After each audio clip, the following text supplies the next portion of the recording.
we're about to be joined by Mark McCormack. Mark is RVP of Enterprise Sales at Fuel 50 for the UK and Europe. He's worked in technology sales for the past 12 years, supporting some of the world's leading organisations, primarily in the HR and L&D space. And he has a passion for delivering solutions that support the employee experience and provide career development opportunities for all.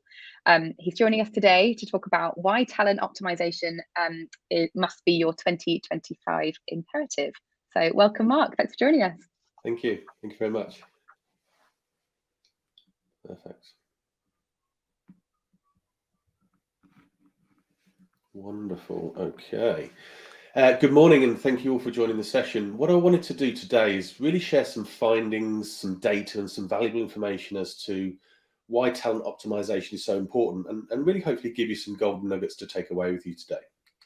So, to kick things off and really set the scene, we're in the midst of a talent crisis.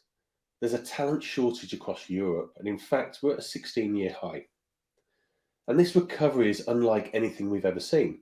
There's a demand for skills at record highs in many markets, as you can see on the screen here, and unemployment levels remain high.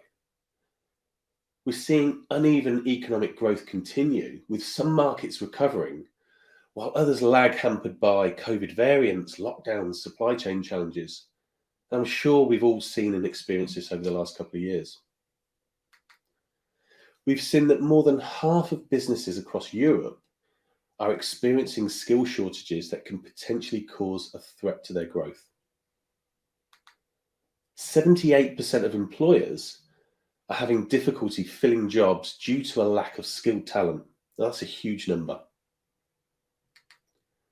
What we're also hearing is that 65% of L&D leaders are concerned about their ability to meet the skills demands of their organisation,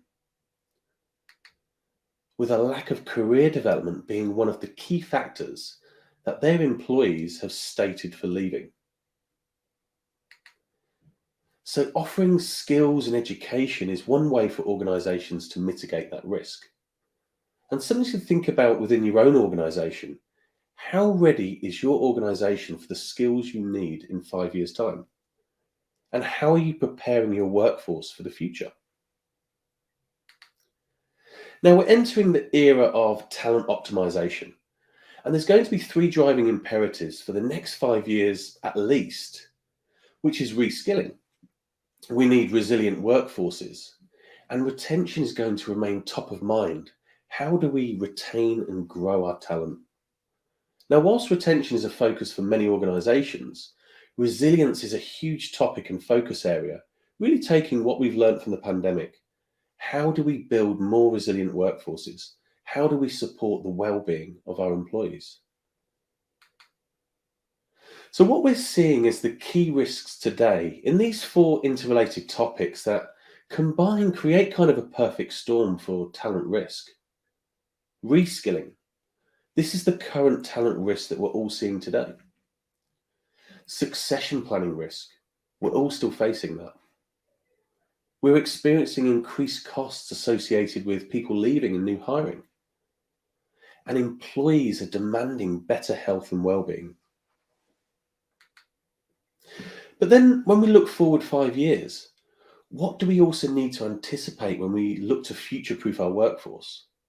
The rate of innovation will continue to accelerate. It's been accelerating for decades, but with this level of innovation that we haven't seen before is accelerating. Just as an example, if we think about the tools that we use in our work daily, we're getting new tools all the time. Using Slack as an example, some people love Slack, some people are hating it and have trouble adapting to it. And with this increase in new tools and digital adoption, we all need more digital skills, and these skill gaps are getting bigger and faster the more we implement. As I've already mentioned around retention, this has got to remain top of mind. And talent is going to be the key competitive differentiator as we go into the next 5 years. It's your people, it's your talent that are going to allow you to compete and win and grow a successful business and maintain a successful business. And we're experiencing a compressed economic environment. And with this current climate, there's a degree of uncertainty that we're having.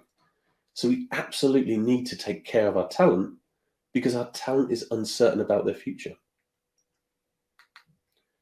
I'm sure many of you follow Josh Burson, one of the leading industry analysts.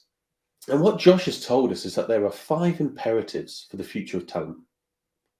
It has to be a personalized experience in an experience-centric HR system. Skills have got to be at the core because reskilling is so important.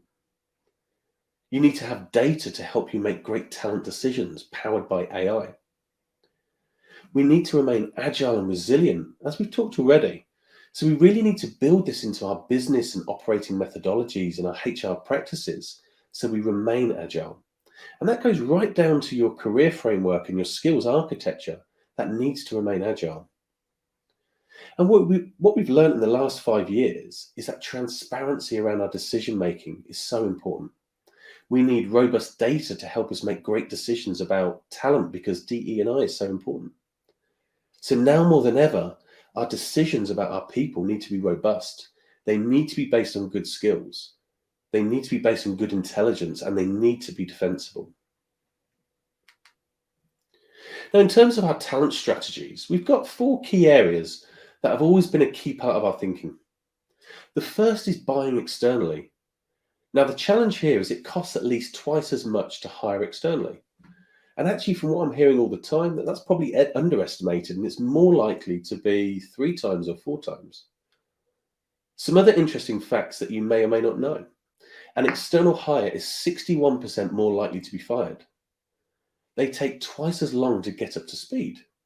And our own internal data is telling us that internal mobility and internal hires have much faster time to productivity because they know the way around the organization. They know what's what. They've got that institutional knowledge. They're useful to you from day one, as opposed to an external that has got all that learning to do. So buying is possibly your least investable strategy right now. Building your talent is probably your best strategy. I'm going to talk to this as we go through. We're also entering the era where you can borrow talent.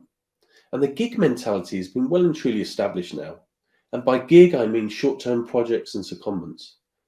Now, we saw this back in 2018 with Abbott Laboratories. It supported internal talent mobility there.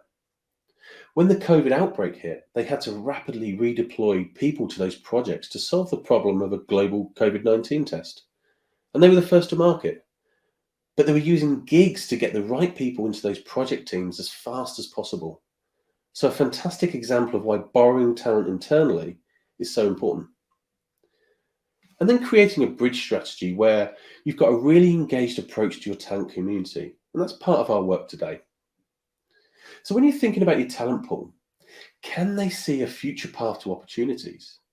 Can they see, if they were to start here as an account manager, for example, that they could become a director or VP and see a roadmap to this? Can you engage your talent pools in these learnings so that they're starting faster and that they're ready? So we're connecting them to the right kind of learnings pre-hire so you have an informed, engaged, and motivated talent pool. If we look at bench strength, we all have to build our bench strength. And using a sporting analogy, Man United, for example, have got incredible bench strength. They've paid a lot for their talent, but it's not only about having the right players on the bench, it's about playing the right people at the right time with the right focus in the right place. And one story I love about bench strength from the work that Fuel 50 has done is at Allied Irish Bank, Brugine Walsh is the strategic workforce planning manager. And the way that she describes it is that 5 years ago, she had the luxury of doing succession planning for the top 100 people across the bank. But as a result of the pandemic, she now has to provide contingency planning and have a talent pipe for every single person across the business because all of a sudden a branch may be closing. 5 years ago, they didn't have to think about that kind of contingency planning. And yes, they're post-pandemic, but they're seeing all sorts of other things happening. So it's a continuous way of having to do agile workforce planning. So how are we responding as an industry to help solve for the immediate need of creating a reskilled, resilient, retained, and engaged workforce? And Josh Burson has described the talent marketplace as being the most significant in how we're helping solve this. And last year, Fuel 50 conducted some research internally. We went to around 250 global HR practitioners. We had a really good spread of company sizes and good geographic response. And we found some really good indicators. And actually, I really encourage you to pick up our research after this session. It can be found on our website. And really, there's some gold dust there in terms of the best strategies that are going to help you with our DE&I imperatives, your internal mobility, and how to create an engaged and retained workforce. One of the key findings from our research was that if an employee believes that the organization is prioritizing values and rewarding learning, they will stay. So if you can provide that learning to them, make it easy for them to access that learning. And if that learning involves stretch assignments and projects and experiences and coaches and access to mentors that fit the skills they want to build, it's going to be even more valuable to them. And then they're likely to stay. So what does career development need to look like in this new era of talent optimization? Now, in the olden days, people had a staircase to their future. And what I mean by this is they joined an organization and every 2 years they got a promotion. An example of this is my grandfather. He joined straight from school and stayed with the one organization for his entire career. He moved up until he was running the entire operation over a 40 or 50-year career. But that doesn't really exist anymore. It went out the last decade. It went out the last century. It's gone. That staircase mentality where people can have promotions regularly just doesn't happen anymore. In today's reality, today's career path is really characterized by what we call longer runs and steeper rises. So there's longer runs, there's no promotion. There's a long time you're at the same level. You might get a parallel move if you're lucky, but there's no vertical move. You've got to do a longer service before you can have an opportunity. And that's why the younger generation today are more likely to move, because there's no opportunity. And when there is a promotion, people often have that step rise and don't have the skills that they would have learned in the old staircase model. Instead, we've got this massive rise. So our challenge today is, how do we create learning and growth and career momentum and a sense of career acceleration through those longer runs? So we've got to do that through projects and stretch assignments and mentors and coaches and learning to create that sense of career growth. It's going to give them the learning experiences to prepare them for the future.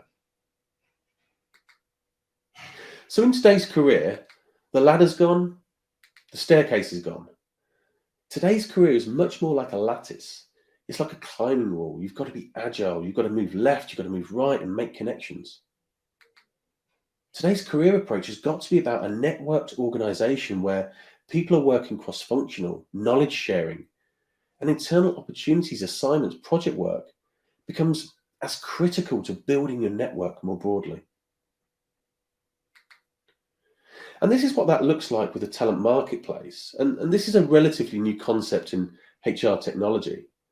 These marketplaces have been used by Amazon and eBay, connecting you to stuff you want to buy. It's used by LinkedIn, Facebook, and even Tinder, connecting you with people you want to meet. By TripAdvisor, Airbnb, and Uber, connecting you with places you want to go. So the kind of talent marketplace today is connecting people with opportunities for growth and learning and creating those connections for a lattice type career development experience in their business. And the reality is today, it's easier to find a job on LinkedIn. It's so easy for people to see, and they don't often see the same opportunities within their own business. And as I mentioned previously, hiring external is not a great idea. They cost more. You've got to look at your internal talent as your first strategy. Some of the customers we work with have shifted their recruitment metrics from 35% of positions filled internally to 55% with a talent marketplace. And if you think about the recruitment savings of this shift alone, it's massive. Plus, you've got a more productive, more engaged, and more likely to be retained workforce. What we also found from our research is that organizations that prioritized and had higher diversity also prioritize internal recruitment and talent mobility. So the two things are going hand in hand. And what we found, the differentiators for the best-in-class organisations were getting better equity, better diverse representation at all levels of the organisation. They were investing in learning, more mobility for the target DE&I audiences, and also mentoring programs were making a significant difference. And of course, that's part of a good talent marketplace solution. We also found that talent mobility has a positive impact on retention, with 60% reduction in attrition. And this data is across our customer base of 90 plus organizations, including the likes of Johnson & Johnson and Facebook. But what we see across those organizations is that they deploy a marketplace and they're getting a significant reduction in attrition. And the average attrition rate before a marketplace is deployed is 24%. And this drops to 15% when you provide internal talent mobility opportunities. So a huge impact. Optimization is the new era. Best people, best fit, getting a high performance culture, making sure that you've got people that are really optimized to be able to fulfill their job. And optimized to me means that they've got the learning that they need. They've got the skills that they need. They're connected to that learning. They're connected to mentors, connected to coaches, everything that they need to be high performing. And talent technologies have shifted. We can't use the old talent management systems that were okay for the last decade.